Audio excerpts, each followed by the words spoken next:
తల్లి ప్రేమ గొప్పది. అమ్మ ప్రేమ బిడ్డల కోసం అల్లాడిపోతూ ఉంటుంది. బిడ్డలు ఏ విధంగా అల్లాడిపోతున్నా తల్లి చూడలేదు కదా.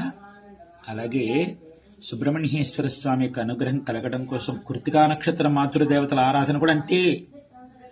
మన చేతులు జోడించి, అమ్మా మాకు సుబ్రహ్మణ్య అనుగ్రహం కలగాలి, మా కష్టం ఇది, మా కష్టాన్ని నీ కుమారుడి చెవిన వెయ్యమ్మా అనగానే తల్లులు అల్లాడిపోతారు. ఒక తల్లి 6 తల్లులు అల్లాడిపోయి మన మొరలన్నీ సుబ్రహ్మణ్యేశ్వరుడికి విన్నవిస్తే స్వామి అంటాడు, అమ్మా ఇదేమిటమ్మా, నువ్వు అనుగ్రహం ఇస్తే నీ అనుగ్రహాన్ని నేనేం కొట్టుపడేస్తానా, నీ మాట నేనేం కాదంటానా, నీ మాట ఒకటి నా మాట ఒకటినమ్మా, ఏం వెనకాడకమ్మా.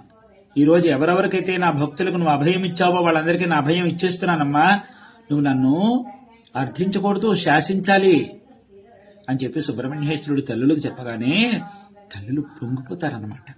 కాబట్టి రేపు అంత సులభతరమైనటువంటి వ్రతం ఆడికృతిగా నేను తగులు చేస్తున్నాను. కాబట్టి 29వ తారీఖు జూలై నెల 2024 సంవత్సరం సోమవారం నేను రేపు రాత్రికి విశేషంగా చేసుకుంటా. దీపావళి పండుగలాగా గుమ్మలాగా ఎవరు వచ్చినా ఇప్పుడు అన్నం పెట్టుకోవాలి.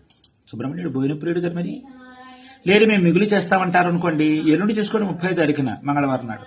మీకు ఎలా కావంటారో చేసుకోండి. అన్ని తరహాల వాళ్ళు చేసుకోవచ్చు. స్వామిని అనుగ్రహం పొందాలంటే కృతికా నక్షత్ర మాతృదేవతను పట్టుకోవడమే సులభంగా అయిపోతుంది పని. అర్థమైందా?